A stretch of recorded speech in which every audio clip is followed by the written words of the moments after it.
الحمد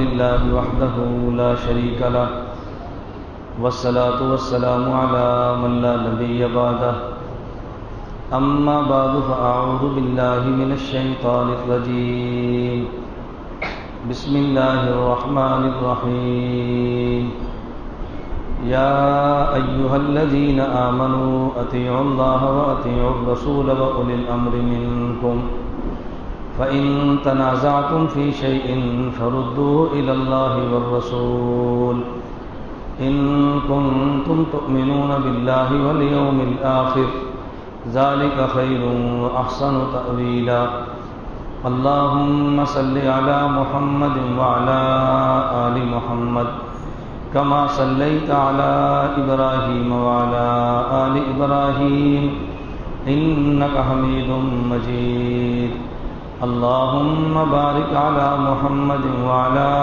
آل محمد كما باركت على إبراهيم وعلى آل إبراهيم إنك حميد مجيد۔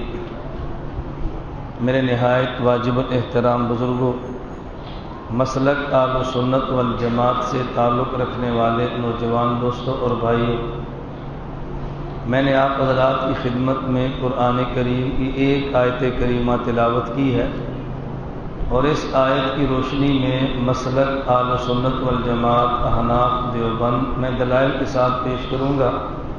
اللہ رب العزت ہمیں بات صحیح اور سچ کہنے کی توفیق عطا فرمائے، اور بات سمجھ آئے تو حق جل مجدہ قبول کرنے کی بھی توفیق عطا فرمائے۔ اس آیت میں اللہ رب العزت نے ایمان والوں کو حکم دیا ہے، یا ایھا الذین آمنو کہہ کے۔ کبھی اللہ قرآن کریم میں یا ایھا الناس کہتے ہیں، کبھی یا ایھا الذین آمنو فرماتے ہیں۔ جب یا ایھا الناس فرمائیں تو اس کا مخاطب صرف مسلمان نہیں بلکہ مسلمان اور کافر سب ہوتے ہیں، اور جب یا ایھا الذین آمنو فرمائیں تو پھر مخاطب صرف مسلمان ہی ہوتے ہیں۔ اس آیت میں مسلمانوں کو خطاب فرمایا ہے، یا ایھا الذین آمنو، اے ایمان والو۔ ایمان والا کسے کہتے ہیں؟ میں اس کی بڑی آسان سی تعریف کرتا ہوں جو ہر بندے کو سمجھ آئے۔ ایمان والا اسے کہتے ہیں جو حضور پاک صلی اللہ علیہ وسلم کی ہر بات کو مانے، سمجھ آئے تب بھی مانے، نہ سمجھ آئے تب بھی مانے، نظر آئے تب بھی مانے، نہ نظر آئے تب بھی مانے۔ ایمان کا معنی سمجھے؟ یہ میں بڑا آسان سا معنی بیان کر رہا ہوں۔ ایمان والا کسے کہتے ہیں؟ جو رسول اکرم صلی اللہ علیہ وسلم کی تمام باتوں کو مانے، سمجھ آئے تو بھی مانے، نہ سمجھ آئے تو بھی مانے، نظر آئے تو بھی مانے اور نہ نظر آئے تو بھی مانے۔ اس کا نام ایمان والا ہے۔ یہ نہیں کہ سمجھ آ گیا تو مان لیا، نہ سمجھ آئے تو نہیں مانا، دیکھ لیا تو مان لیا، نہیں دیکھا تو نہیں مانا۔ اس کو ایمان والا نہیں کہتے۔ دیکھیں آپ حضرات یہاں مسجد میں موجود ہیں، مجھے آپ بتاؤ، آپ میں سے ہر بندے کے جسم میں روح موجود ہے یا نہیں؟ بتاؤ، کسی نے دیکھی ہے؟ پھر بھی مانتے ہیں۔ کیوں مانتے ہیں؟ اس لیے کہ اللہ نے قرآن میں فرمایا ہے، فَإِذَا سَوَّيْتُ وَنَفَخْتُ فِيهِ مِن رُوحِي، میں نے انسان کو مٹی سے پیدا کیا اور اس انسان میں میں نے روح کو ڈالی ہے۔ اب بتاؤ، جب بندے پر موت آتی ہے تو روح نکل جاتی ہے یا اندر رہتی ہے؟ بتاؤ نا، آپ نے کبھی روح نکلتے دیکھی ہے؟ پھر بھی مانتے ہیں۔ کیوں؟ اللہ نے فرما دیا، نبی نے فرما دیا۔ اور جب آدمی قبر میں جائے اس کی روح اللہ پھر لوٹاتے ہیں، تو کبھی روح لوٹتے آپ نے دیکھی ہے؟ پھر بھی مانتے ہیں۔ بعض لوگ جب بندہ مرتا ہے تو روح کا نکلنا تو مان لیتے ہیں، اور جب قبر میں روح آتی ہے تو آنا نہیں مانتے۔ ہم روح کا جانا بھی مانتے ہیں، روح کا آنا بھی مانتے ہیں۔ نہ جاتے دیکھی ہے نہ آتے دیکھی ہے۔ جانے کی بات بھی نبی نے فرمائی ہے، آنے کی بات بھی نبی نے فرمائی۔ بس ہم نے اس کو مان لیا۔ قبر میں میت کو رکھیں، حدیث مبارک میں ہے کہ اس میت کو فَأَقْعَدَهُ أَتَاهُ مَلَكَانِ فَأَقْعَدَاهُ، دو فرشتے آتے ہیں اور میت کو بٹھا دیتے ہیں۔ کبھی آپ نے قبر میں میت کو بیٹھے ہوئے دیکھا ہے؟ لیکن مانتے ہیں کہ نہیں؟ مانتے ہیں۔ کیوں؟ جب دیکھیں یا نہ دیکھیں، نبی نے فرما دیا تو ہم نے مان لیا۔ نظر آئے تب بھی مانیں گے، نہ نظر آئے تب بھی مانیں گے۔ ہمارے کندھے پر کرامن کاتبین موجود ہیں یا نہیں؟ گناہ بھی لکھتے ہیں، نیکیاں بھی لکھتے ہیں۔ آپ بتاؤ آج تک کبھی آپ نے کرامن کاتبین کو دیکھا؟ کبھی لکھنے کی آپ نے آواز سنی ہے؟ اور جب آپ کندھے پر بوجھ اٹھائیں تو کرامن کاتبین کے اوپر کبھی بوجھ پڑتا ہے؟ لیکن مانتے ہیں کرامن کاتبین ہے، کیوں؟ اس لیے کہ اللہ کے نبی صلی اللہ علیہ وسلم نے فرما دیا۔ ایمان والا اسے کہتے ہیں جو اللہ کے نبی کی ہر بات کو مانے، سمجھ آئے تو بھی مانے، نہ سمجھ آئے تو بھی مانے، نظر آئے تو بھی مانے، نہ نظر آئے تو بھی مانے۔ اس کا نام ایمان والا ہے۔ آگے چلتے ہیں۔ یا ایھا الذین آمنو، ایمان والو، اطیعوا اللہ، اللہ کی بات مانو، واطیعوا الرسول، اور پیغمبر کی بات مانو، واولی الامر منکم، اور فقہا کی بات مانو۔ اللہ نے کتنے حکم دیے؟ بولو نا۔ میں آپ کو مسئلہ سمجھا رہا ہوں، میں تقریر یوں نہیں کرتا کہ آپ کو پتہ ہی نہیں چلے میں نے کیا کیا۔ اس لیے لوگ میرے آنے پر بہت پریشان ہوتے ہیں، یہ آیا تو مسئلہ سمجھائے گا اور سمجھا کے مسئلہ چلا جائے گا۔ بات سمجھے؟ کتنے حکم دیے؟ نمبر 1 اللہ کی بات مانو، نمبر 2 رسول کی بات مانو، اور نمبر 3 فقہا کی بات۔ اس کو رٹو، یاد رکھو۔ میں جہاں تک آپ کو پہنچانا چاہتا ہوں ابھی آپ کے ذہن میں نہیں ہے، جب میرا بیان اخیر پر پہنچے گا تو پھر آپ کو سمجھ آئے گا کہ میں نے کون سی بات سمجھائی آپ کو۔ نمبر 1 اللہ کی بات مانو، نمبر 2 رسول کی بات مانو، اور نمبر 3 فقہا کی بات مانو۔ اللہ کی بات کا نام قرآن ہے، نبی کی بات کا نام حدیث ہے، فقہا کی بات کا نام فقہ ہے۔ اللہ کی بات کا نام قرآن ہے، نبی کی بات کا نام حدیث ہے، فقہا کی بات کا نام۔ اس کا معنی یہ ہے اللہ نے قرآن میں حکم دیا ہے کہ قرآن بھی مانو، حدیث بھی مانو، فقہ بھی مانو، تینوں باتیں مانو۔ یہ کہاں لکھا ہے؟ قرآن میں لکھا ہے۔ یہ میں کیوں رٹا رہا ہوں؟ اس لیے کہ لوگ آپ کو دھوکہ دیں گے، لوگ آپ کو دھوکہ دیں گے، اور دھوکے میں یہ باہر کیوں کھڑے ہیں؟ انہیں کو بیان سنیں، آپ بیان سنو، اسٹال بعد میں کتابیں لو۔ جب بیان ختم ہوگا تو آپ باہر جائیں گے تو کتابیں لے لیں، کوئی منع تھوڑا ہی کرتا ہے۔ آپ بہت سادے لوگ ہیں، اتنا آدمی کو سادہ نہیں ہونا چاہیے، بات سمجھنی چاہیے۔ میری بات کو سمجھو۔ بعض لوگ پتہ ہے کیا کہتے ہیں؟ توجہ رکھو اب نا۔ بعض لوگ بات کیا کہتے ہیں؟ کہتے جی اللہ کی بات مانو، رسول کی بات مانو، بس قرآن کی بات مانو، حدیث کی بات مانو، اس کے بعد کسی چیز کی ضرورت نہیں ہے۔ میں کہتا ہوں جب اس کی ضرورت نہیں ہے تو اللہ نے کیوں فرمایا فقہا کی بات مانو؟ ضرورت تھی تو اللہ نے فرمایا نا۔ اگر ضرورت نہ ہوتی اللہ کیوں فرماتے فقہا کی بات مانو؟ اللہ نے حکم دیا ہے قرآن کی بات، اللہ کی بات مانو، نمبر 2 نبی کی بات مانو، اور نمبر 3 بولو فقہا کی بات مانو۔ اللہ کی بات کا نام قرآن ہے، پیغمبر کی بات کا نام، اور فقہا کی بات کا نام فقہ ہے۔ جو قرآن نہ مانے بے ایمان ہے، حدیث نہ مانے بے ایمان ہے، فقہ نہ مانے بے ایمان ہے۔ قرآن بھی ماننا ضروری ہے، حدیث بھی ماننا ضروری ہے، اور فقہ بھی ماننا ضروری ہے۔ بعض لوگ کہتے ہیں جی ہم تو فقہ نہیں مانتے۔ پوچھو کیوں نہیں مانتے؟ کہتے ہیں اس لیے کہ کبھی ایک مسئلے پر امام کے 2 قول ہوتے ہیں، امام کے 2 فتوے ہوتے ہیں، ہم کون سا فتویٰ کون سا مسئلہ مانیں؟ آپ ان سے پوچھو، کل کو کوئی بندہ کہہ دے کہ ہم قرآن نہیں مانتے، کیونکہ ایک مسئلے پر قرآن کی 2 آیتیں بھی تو ہوتی ہیں، نہیں ہوتی؟ ایک مسئلے پر قرآن کی 2 آیتیں ہیں۔ والذین یتوفون منکم ویذرون ازواجا وصیۃ لازواجہم متاعا الی الحول غیر اخراج۔ خامد فوت ہو جائے عورت کی عدت 1 سال ہے۔ دوسری آیت والذین یتوفون منکم ویذرون ازواجا یتربصن بانفسہن 4 اشہر وعشرہ۔ خامد فوت ہو جائے عدت 4 ماہ اور 10 دن ہے۔ اب مسئلہ ایک ہے اور آیتیں 2 ہیں۔ ایک آیت بتاتی ہے کہ عورت کی عدت 1 سال ہے، ایک آیت بتاتی ہے عورت کی عدت 4 ماہ اور 10 دن ہے۔ ایک مسئلے پر 2 آیتیں ہیں یا نہیں؟ تو قرآن کو چھوڑ دیں؟ بولو۔ تو یہ جو سوال کرتے ہیں 2 قول ہوتے ہیں، ہم یہ مانیں کہ وہ مانیں، تو پھر کوئی بندہ کہہ دے گا کہ قرآن میں ایک مسئلے پر 2 آیتیں ہوتی ہیں، ہم یہ مانیں یا وہ مانیں؟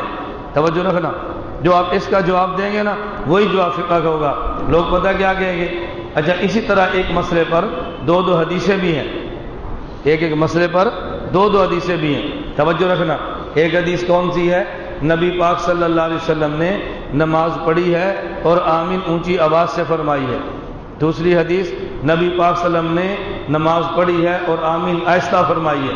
اونچی کی بھی حدیث ہے، آہستہ کی بھی حدیث ہے۔ اب بتاؤ حدیثوں کو چھوڑ دیں گے؟ بولو نا، نہیں چھوڑیں گے۔ لوگ پتہ کیا کہیں گے؟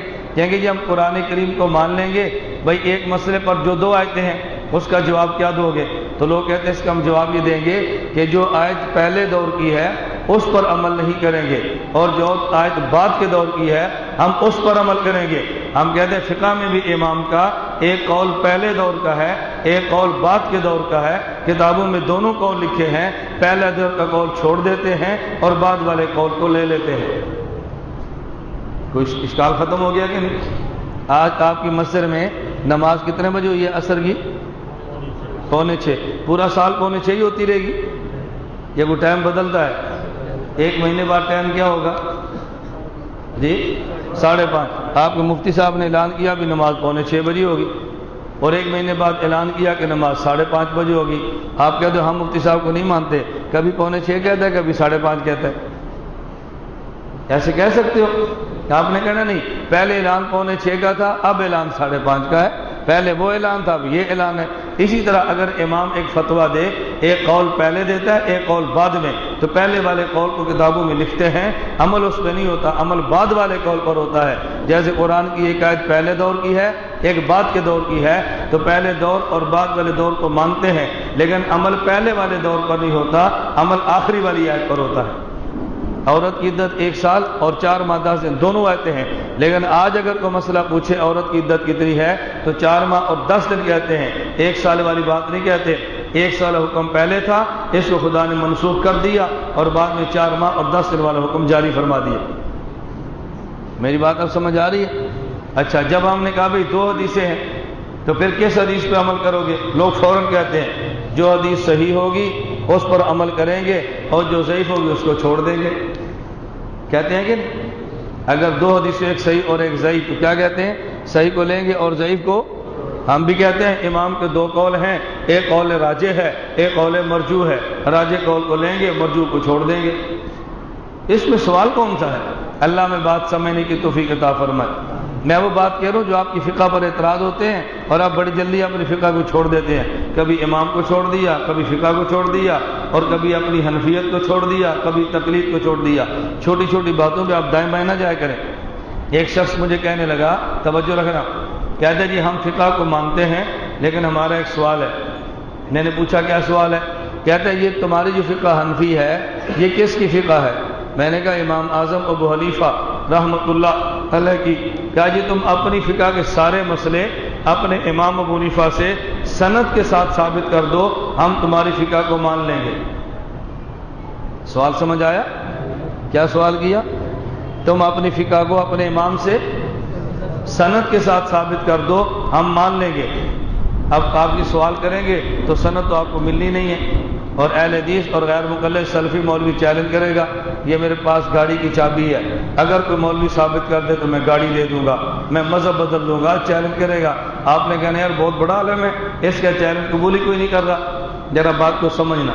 میں نے اس لڑکے سے کہا مجھے بتاؤ اگر کوئی عیسائی آپ سے کہے میں مسلمان ہونے کے لیے تیار ہوں، لیکن میرا ایک سوال اور میری ایک شرط ہے کہ جو قرآن تم پڑھتے ہو اس قرآن کی ساری آیتیں سند کے ساتھ اللہ کے نبی سے ثابت کر دو، میں مسلمان ہو جاؤں گا، تو ثابت کر لے گا؟ کہتا ہے نہیں۔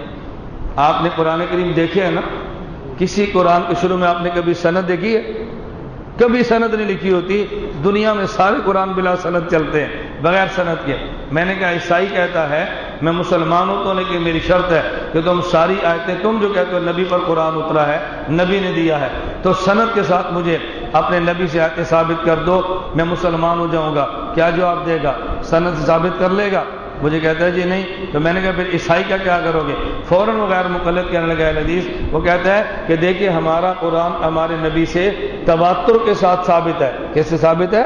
سند ہوتا ہے ایک بندہ دو بندے، اور تواتر کا معنی جس کو نقل کرنے والے لاکھوں لوگ ہوں، ہزاروں لوگ ہوں، سینکڑوں لوگ ہوں، جو جھوٹ بول ہی نہ سکتے ہوں۔ کہتے ہیں ہمارا قرآن نبی سے تواتر کے ساتھ ثابت ہے، اور جو چیز تواتر ثابت ہو وہ سند کی محتاج نہیں ہوتی۔ میں نے کہا جس طرح قرآن اللہ کے نبی سے تواتر ثابت ہے، فقہ حنفی امام ابو حنیفہ سے تواتر سے ثابت ہے۔ نہ وہاں سند کی ضرورت ہے نہ یہاں سند کی ضرورت ہے۔ جب سند کی ضرورت ہی نہیں ہے آپ نے سند کا سوال کیوں کیا ہے؟ میں اس لیے کہہ رہا تھا ہم قرآن بھی مانتے ہیں، حدیث بھی مانتے ہیں اور فقہ بھی تینوں چیزیں مانتے ہیں۔ قرآن بھی مانو، حدیث بھی مانو اور فقہ بھی مانو، تینوں چیزیں مانو، کسی ایک چیز کا بھی انکار نہیں کرنا چاہیے۔ اور اللہ کی شان دیکھیں، جن ائمہ کو ہم مانتے ہیں، جس نبی کو ہم مانتے ہیں، جن صحابہ کو ہم مانتے ہیں رضی اللہ عنہم اجمعین، آپ مسجد نبی مدینہ منورہ میں جا کے دیکھو، مسجد نبی میں اللہ کے نبی کا نام بھی ہے، اللہ کا نام بھی ہے، صحابہ کا نام بھی ہے اور ہمارے امام اعظم ابو حنیفہ کا نام بھی ہے۔ آپ مسجد نبی میں جا کر دیکھنا اور پھر میری بات پہ آپ تصدیق کرنا، یقین کرنا جا کے۔ یہ بالکل روزہ مدینہ منورہ یہ کونا روزہ ہے، اور یہ پیچھے آپ چھتریوں کے پیچھے جائیں تو پہلے ستون پہ لکھا ہے نعمان بن ثابت، دوسرے پہ مالک بن انس، تیسرے پہ احمد بن حنبل، چوتھے پہ محمد ادریس شافعی۔ میں نے غیر مقلد سے کہا اگر یہ غلط تھے تو بتاؤ نبی کے روزے کے سامنے ہمارے امام کا نام کیوں لکھا ہوا ہے؟ اگر یہ غلط ہے تو نام کیسے لکھا ہوا ہے؟ میں خیر بتا یہ رہا تھا کہ تین باتیں مانیں، قرآن بھی مانے اور حدیث بھی مانے اور فقہ بھی مانے، اللہ کو بھی مانے، اللہ کے نبی کو بھی مانے اور اللہ کے نبی کے بعد فقہا کو بھی مانے۔ یہ کیوں مانتے ہیں ذرا اس کو تھوڑا سا سمجھ لیں۔ اس لیے مانتے ہیں، اللہ کو تو ماننا ضروری ہے، کیوں؟ اللہ ہمارا خالق ہے، اللہ ہمارا مالک ہے، اللہ کو نہ مانے گے تو کام کیسے چلے گا؟ نبی کو کیوں مانتے ہیں؟ اس لیے مانتے ہیں ہم نے اللہ کی بات کو توجہ رکھنا، اللہ کی بات کو ماننا ہے، لیکن اللہ کی بات کو تب مانیں گے جب اللہ کی بات کو سنیں گے، جب اللہ کو دیکھیں گے۔ نہ ہم نے اللہ کو دیکھا ہے نہ اللہ کو سنا ہے تو اللہ کی بات مانیں گے کیسے؟ اس لیے اللہ نے ہمیں نبی وہ دیا ہے کہ جس نے خدا کی ذات کو دیکھا ہے اور خدا کی بات کو سنا ہے۔ ہم نبی کی بات کو مانیں گے، نبی خدا کو دیکھتا اور خدا کی سنتا ہے۔ ہم نے اللہ کو دیکھا ہے نہ اللہ کو سنا ہے، اور نبی نے خدا کو دیکھا بھی اور خدا کو بولو خدا کو دیکھا بھی ہے، خدا کو سنا بھی ہے۔ یہ ہمارا عقیدہ ہے۔ اہل حدیث نہیں مانتے، وہ کہتے ہیں نہیں نبی نے خدا کو نہیں دیکھا۔ ایک مرتبہ مولانا طارق جمیل صاحب کا بیان تھا اور انہوں نے بیان میں اس بات کو ذکر کیا کہ رسول اکرم صلی اللہ علیہ وسلم معراج پہ گئے، اللہ کا دیدار کیا، اللہ سے باتیں کی۔ اس پر غیر مقلد مولوی نے تقریر کی، اس نے کہا نہیں یہ مولوی طارق جمیل جھوٹ بولتا ہے، بالکل اللہ کے نبی نے اللہ کو نہیں دیکھا۔ اور دلیل میں قرآن کی آیت پڑھی، قرآن کریم کی آیت پڑھی، لا تدرک الابصار وہو یدرک الابصار وہو اللطیف الخبیر۔ قرآن کہتا ہے کوئی آنکھ بھی اللہ کو نہیں دیکھ سکتی، اللہ ساری آنکھوں کو دیکھتے ہیں۔ تو جب قرآن کہتا ہے کوئی آنکھ نہیں دیکھ سکتی، تو یہ جو مولانا طارق جمیل نے حدیث پڑھی ہے کہ اللہ کے نبی نے اللہ کو دیکھا ہے، یہ چونکہ حدیث قرآن کے خلاف ہے لہذا ہم حدیث کو نہیں مانتے۔ اب تبلیغ والے بہت پریشان ہو گئے، کیونکہ تبلیغ والوں کا کام فضائل والا ہے نا، دلائل والا نہیں ہے۔ جب اشکال ہو پھر بہت پریشان ہوتے ہیں، اور جب یہ پریشان ہوتے ہیں پھر ہماری باری شروع ہوتی ہے، اس کے بعد ہمارا کام ہے۔ میں نے پھر اس کا جواب دیا، میں نے پوچھا مولوی صاحب تم بتاؤ، اللہ تمہیں ہدایت دے، ہدایت کے بغیر تو جنت نہیں ملتی، اللہ تمہیں ہدایت دے اور اللہ تمہیں جنت میں جگہ دے، تو تم جنت میں جا کے اللہ کا دیدار کرو گے؟ اس نے کہا جی کیوں نہیں کریں گے، جنت میں تو خدا کا دیدار ہوگا۔ میں نے کہا کہاں لکھا ہے کہ جنت میں خدا کا دیدار ہوگا؟ کیسے حدیث میں لکھا ہے؟ میں نے کہا یہ حدیث تو قرآن کے خلاف ہے، قرآن تو کہتا ہے کوئی آنکھ بھی اللہ کو نہیں دیکھ سکتی، اللہ ساری آنکھوں کو دیکھتے ہیں، تو یہ حدیث تو قرآن کے خلاف ہوگی۔ اب جب اپنے خلاف آئی نا تو مولوی صاحب کہنے لگے یہ جو قرآن کی آیت ہے کوئی آنکھ اللہ کو نہیں دیکھ سکتی، اس آیت کا معنی یہ ہے زمین پہ رہتے ہوئے نہیں دیکھ سکتی، میں جو دیکھوں گا میں تو جنت میں جا کر دیکھوں گا۔ میں نے کہا مولانا طارق جمیل نے کب کہا ہے اللہ کے نبی نے زمین پہ دیکھا ہے؟ وہ بھی تو کہتے ہیں نبی نے خدا کو عرش پہ جا کے دیکھا ہے۔ کہاں دیکھا ہے؟ عرش پہ جا کے۔ تو جنت میں جا کے دیکھ لے تو قرآن کے خلاف نہیں ہے، نبی عرش پہ جا کے دیکھ لے تو قرآن کے خلاف ہے۔ اب دیکھو اور مسئلہ کچھ بھی نہیں ہے، صرف ہمارے عقائد ہیں اور آپ کو پتہ نہیں ہوتا، وہ اعتراضات کرتے ہیں اور آپ کے ذمہ جواب نہیں ہوتے۔ میں ایک بات سمجھاتا ہوں، میری بات کو اچھی طرح سنیں۔ ہمارے ذمہ دو کام ہیں۔ کتنے کام ہیں؟ ایک کام ہے امت کو ایمان اور اعمال پہ لانا، ایک کام کیا ہے؟ امت کو ایمان اور اعمال پہ، اور دوسرا کام ہے امت کا ایمان اور اعمال بچانا۔ یہ دونوں ہمارے ذمہ ہیں۔ امت کو ایمان اعمال پہ لانا بھی ذمہ ہے، امت کا ایمان اور اعمال بچانا بھی ذمہ ہے۔ امت ایمان اور اعمال پہ آتی ہے فضائل سے، ایمان اور اعمال بچتا ہے دلائل سے۔ تبلیغ جماعت کی محنت لانے والی ہے، ہماری محنت بچانے والی ہے، اس لیے ان کی محنت فضائل والی ہے اور ہماری محنت دلائل والی ہے۔ دونوں میں تمہیں توڑا یا جوڑا آپس میں؟ بولتے نہیں۔ جوڑ ہے۔ آپ جب نماز کے بعد کتاب کی تعلیم کرتے ہیں تو کتاب کا نام کیا ہے؟ فضائل اعمال۔ نماز پڑھیں گے تو فضائل نماز، ہماری کتاب پڑھیں گے اس کا نام فضائل نماز نہیں، اس کا نام ہے دلائل نماز، نماز اہل سنت۔ یہ فضائل پڑھیں اور نماز پہ لگا دیں، ہماری کتاب پڑھیں تو نماز کو بچا لیں۔ اگر ان دلائل کا تذکرہ نہیں کرو گے، آپ باہر سے لڑکا مسجد میں لاؤ گے، تبلیغ کی برکت سے لاؤ گے، 4 ماہ لگا کر لاؤ گے، نمازی بن جائے گا، پھر غیر مقلد پہنچے گا۔ تو رفع دین کیوں نہیں کرتا؟ بخاری میں ہے۔ تو آمین کی واسی کیوں نہیں کہتا؟ ترمذی میں ہے۔ تو فلاں کیوں نہیں کہتا؟ فلانی کتاب میں ہے۔ ہمارا ساتھی پریشان ہو جائے گا، اس لیے فضائل کے ساتھ مسجد میں لاؤ، اور جب مسجد میں آ جائے تو اپنے مسئلے کے اس کو دلائل بھی سناؤ، اس میں ایمان اور اعمال بچ جاتا ہے۔ اللہ میں بات سمجھنے کی توفیق عطا فرمائے۔ خیر، میں جو گزارش کر رہا تھا میں بات مختصر کرتا ہوں۔ میں نے کہا اللہ کی بات کیوں مانتے ہیں؟ اللہ خالق اور مالک ہے۔ نبی کی بات کیوں مانتے ہیں؟ اس لیے کہ ہم نے اللہ کو دیکھا سنا نہیں ہے، نبی نے اللہ کو دیکھا بھی ہے، اللہ کو سنا بھی ہے۔ نبی اللہ سے بات لیتا ہے، امت کو دے دیتا ہے۔ اور فقہا کی بات کیوں مانتے ہیں؟ اس لیے فقہا کی بات مانتے ہیں کہ جب ایک مسئلے پر نبی کی 2 حدیثیں آ جائیں تو یہ کون بتائے گا اس حدیث پہ عمل کرنا ہے، اس پہ عمل نہیں کرنا؟ یہ فقیہ بتائے گا۔ اگر فقیہ نہیں ہوگا آپ کسی ایک حدیث پہ عمل کر نہیں سکتے۔ فقہا کی بات مانیں گے تو حدیثوں پر عمل کا طریقہ آئے گا، فقہا کی بات مانیں گے آیت پر عمل کا طریقہ آئے گا، اور فقہا کی بات نہیں مانیں گے تو شریعت پہ عمل کرنا بہت مشکل ہو جائے گا۔ اس لیے اللہ مجھے اور آپ سب کو قرآن بھی ماننے کی توفیق دے، حدیث بھی ماننے کی توفیق دے، اور فقہ بھی ماننے کی توفیق دے۔ اللہ کی بات بھی مانیں، پیغمبر کی بات بھی مانیں، اور فقہا کی بات بھی مانیں۔ اللہ ہم سب کو توفیق عطا فرمائے۔ میں آخری بات کہہ کر بات ختم کرتا ہوں۔ میں آپ کی بھی رعایت کرتا ہوں، اپنی بھی رعایت کرتا ہوں، صرف سامعین کی رعایت نہیں کرتا، اپنی بھی رعایت کرتا ہوں اور مختصر بیان کرتا ہوں۔ آپ بھی روزے کے اندر ہیں اور میرا صبح کے بعد یہ تیسرا بیان ہے۔ ایک بیان فجر کا، دوسرا ظہر کا، تیسرا عصر کا، اور ساتھ میں اپنا پارا بھی منظر یاد کرتا ہوں، پھر آپ کو پارا تراویح میں سناتا ہوں، اس کے بعد سفر کرتا ہوں۔ اس کے ساتھ پارا یاد کرنا کتنا مشکل ہوتا ہے یہ نافذوں سے پوچھو، تمہیں اس کا اندازہ نہیں ہے۔ ابھی گاڑی میں ہوں تو میں نے پارا سنایا، واپس جاؤں گا تو گاڑی میں پارے کو پھیرا دوں گا، اور پھر عشاء کی نماز سے پہلے اپنا پارا تراویح میں سنا کے عشاء کا بیان کر کے، اور پھر لاہور کا سفر شروع کریں گے، اور صبح فجر کی نماز میں رائے گنج جا کے پڑھنی ہے۔ اب بتاؤ کتنا بندے کا سفر ہوتا ہے؟ 2:30 بجے لاہور ایئرپورٹ پہنچیں گے، رائے گنج، اور پھر وہاں سے میں نے جانا ہے۔ آپ حضرات کے علم نہیں ہمارا کتنا قریب ان سے تعلق ہے، اور میں کتنی وہاں کی مشاورت کے ساتھ چلتا ہوں۔ اللہ ہم سب کو کام کرنے کی توفیق عطا فرمائے۔ میں آخری بات کہہ رہا تھا، اس وقت ایک بہت بڑا فتنہ، مجھے نہیں پتا آپ کی مسجد آپ کے محلے میں ہے یا نہیں، بہت بڑا فتنہ یہ ہے، اچھا خاصا سنی ہوتا ہے، اچھا خاصا مسلمان ہوتا ہے، اور جب اپنے گھر میں طلاقیں دیتا ہے تو 3 طلاق دینے کے بعد پھر اپنے مذہب کو بدل لیتا ہے۔ یہ بہت بڑا فتنہ ہے۔ پہلے غصے میں اگر 3 طلاق دے دیں گے، اور جب ہمارے علماء سے پوچھیں گے تو وہ کہتے ہیں بھی اب تو 3 طلاق ہو گئی، اب بیوی کے ساتھ رجوع نہیں ہو سکتا، تو پھر فوراً پہلے دوسرے کے پاس چلے جائیں گے اور کہیں گے جی وہ بھی تو دلیل دیتا ہے، وہ بھی تو مولوی ہے، وہ بھی تو حدیث پڑھتا ہے۔ اور یہ بات ذہن میں رکھ لیں، 3 طلاق کو ایک کہنا یہ مرزائیوں کا مذہب ہے، اور 3 طلاق کو ایک کہنا یہ شیعوں کا مذہب ہے۔ 3 طلاق کو ایک کہنا یہ قطعاً اہل سنت والجماعت کا مذہب نہیں ہے۔ اور لوگ جب 3 طلاق دے دینا تو پھر کہتے ہیں جی وہ تو غصے میں دے دی تھی، بس غصے میں دے دی تھی۔ تو میں نے کہا کبھی کوئی پیار میں بیوی کو طلاق دیتا ہے؟ پہلے بیوی کو گود میں بٹھا لے، اس سے پیار شروع کر دے، پھر کہہ دے میں تجھے طلاق دیتا ہوں تو مجھے بہت پیاری لگتی ہے۔ کوئی پیار میں بھی طلاق دیتا ہے؟ تو جب بھی طلاق دے گا تو غصے میں طلاق دے گا نا، اب پیار میں کیسے دے گا؟ غصے میں 3 ڈنڈے مارو تو 3 ڈنڈے ہیں، 3 جوتے مارو تو 3 جوتے ہیں، بھوک لگی ہے 3 پکوڑے کھا لو تو 3 ہی ہیں، اور جب 3 طلاق دو تو وہ 1 ہے۔ یہ عجیب بات ہے۔ تو 3 ہوتے ہیں یا 3 1 بھی ہوتے ہیں؟ دنیا کی ساری چیزیں 3 ہوتی ہیں، اور جب طلاق کا مسئلہ آ جائے تو پھر 3 1 ہو جاتے ہیں۔ جب طلاق دیتے ہیں پھر غصے میں ہوتے ہیں، اور جب کچھ دیر گزر جاتے ہیں پھر بیوی اور بچوں کی یاد ستاتی ہے تو پھر 3 کو 1 کر کے زنا والا جرم شروع کرتے ہیں۔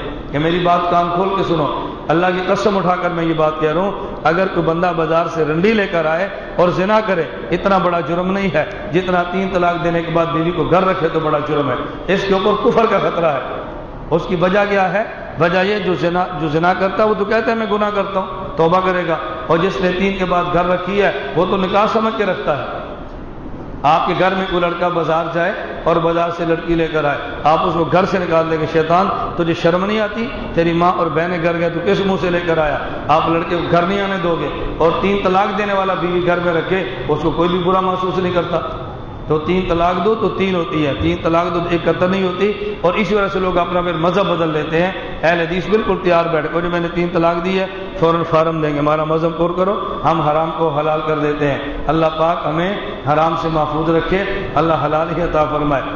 ایک مرتبہ حضرت مولانا محمد امین اوکاڑوی رحمۃ اللہ علیہ ہمارے پاکستان کے بہت بڑے عالم تھے، ان کا کہتے ہیں مناظرہ تھا، خود اپنا واقعہ سنایا۔ مناظرہ تھا 3 طلاق کے اوپر، تو ایس ایچ او آ گیا پولیس والا، اس کو اہل حدیثوں نے فون کر دیا کوئی مناظرہ رکواؤ، اس نے کہا جی میں مناظرہ نہیں ہونے دوں گا۔ تو مولانا امین اوکاڑی فرمانے لگے مناظرہ تو ہوگا، تو اس نے کہا میں نہیں ہونے دوں گا۔ مولانا فرمایا بھی تم ایس ایچ او ہو، ہم دونوں کی دلیلیں سنو اور تم ثالث بن کے فیصلہ کر دو، جو تم فیصلہ کرو گے میں مان لوں گا۔ اس کی تو جیب گرم تھی نا، اس نے کہا میں نہیں مناظرہ ہونے دوں گا، میں نے کہہ دیا۔ مولانا جب اس کو بہت سمجھایا تو ایس ایچ او نے غصے میں کہا اگر تم باز نہ آئے تو میں جوتے مار کے مناظرہ رکوا دوں گا، مناظرہ نہیں ہوگا۔ مولانا جب اس نے جوتوں کی بات کی تو مولانا امین اوکاڑوی بہت خوش ہوئے، بہت خوش ہوئے۔ وہ کہتے ہیں کس بات پہ خوش ہو؟ مولانا فرماتے ہیں میں بالکل تیری بات پہ راضی ہوں، تو مجھے بھی جوتے مار، اس مولوی کو مار، ہم دونوں کو جوتے مار، لیکن جب اس کو 3 مارے تو 1 کہنا، مجھے 3 مارے تو 3 کہنا، نہیں سمجھے؟ ہم دونوں کو 3 جوتے مارو، اس کو 3 مارے نا 1 کہنا، پھر 3 مارے تو 2 کہنا، پھر 3 مارے تو 3 کہنا، مجھے 3 مار کے 3 کے آگے چھوڑ دینا۔ اس نے کہا کیوں؟ انہوں نے کہا یہی بات میں اس کو سمجھا رہا ہوں کہ 3 ہوتے ہیں، یہ کہتے ہیں 3 1 ہوتے ہیں، تو میری دلیل سے سمجھ نہیں آئے گا، تیرے جوتے سے اس کو سمجھ آئے گا۔ اور بات ایسے ہی ہے، بعض باتیں جوتوں سے سمجھ آتی ہیں، وہ باتوں سے سمجھ نہیں آتی۔ اللہ ہم سب کو اپنے مسلک پر پختگی عطا فرمائے، اللہ عمل کی توفیق عطا فرمائے۔ وآخر دعوانا ان الحمدللہ رب العالمین کی توفیق عطا فرمائے۔ وآخر دعوانا ان الحمدللہ رب العالمین کی توفیق عطا فرمائے۔ وآخر دعوانا ان الحمدللہ رب العالمین کی توفیق عطا فرمائے۔ وآخر دعوانا ان الحمدللہ رب العالمین کی توفیق عطا فرمائے۔ وآخر دعوانا ان الحمدللہ رب العالمین کی توفیق عطا فرمائے۔ وآخر دعوانا ان الحمدللہ رب العالمین کی توفیق عطا فرمائے۔ وآخر دعوانا ان الحمدللہ رب العالمین کی توفیق عطا فرمائے۔ وآخر دعوانا ان الحمدللہ رب العالمین کی توفیق عطا فرمائے۔ وآخر دعوانا ان الحمدللہ رب العالمین کی توفیق عطا فرمائے۔ وآخر دعوانا ان الحمدللہ رب العالمین کی توفیق عطا فرمائے۔ وآخر دعوانا ان الحمدللہ رب العالمین کی توفیق عطا فرمائے۔ وآخر دعوانا ان الحمدللہ رب العالمین کی توفیق عطا فرمائے۔ وآخر دعوانا ان الحمدللہ رب العالمین کی توفیق عطا فرمائے۔ وآخر دعوانا ان الحمدللہ رب العالمین کی توفیق عطا فرمائے۔ وآخر دعوانا ان الحمدللہ رب العالمین کی توفیق عطا فرمائے۔ وآخر دعوانا ان الحمدللہ رب العالمین کی توفیق عطا فرمائے۔ وآخر دعوانا ان الحمدللہ رب العالمین کی توفیق عطا فرمائے۔ وآخر دعوانا ان الحمدللہ رب العالمین کی توفیق عطا فرمائے۔ وآخر دعوانا ان الحمدللہ رب العالمین کی توفیق عطا فرمائے۔ وآخر دعوانا ان الحمدللہ رب العالمین کی توفیق عطا فرمائے۔ وآخر دعوانا ان الحمدللہ رب العالمین کی توفیق عطا فرمائے۔ وآخر دعوانا ان الحمدللہ رب العالمین کی توفیق عطا فرمائے۔ وآخر دعوانا ان الحمدللہ رب العالمین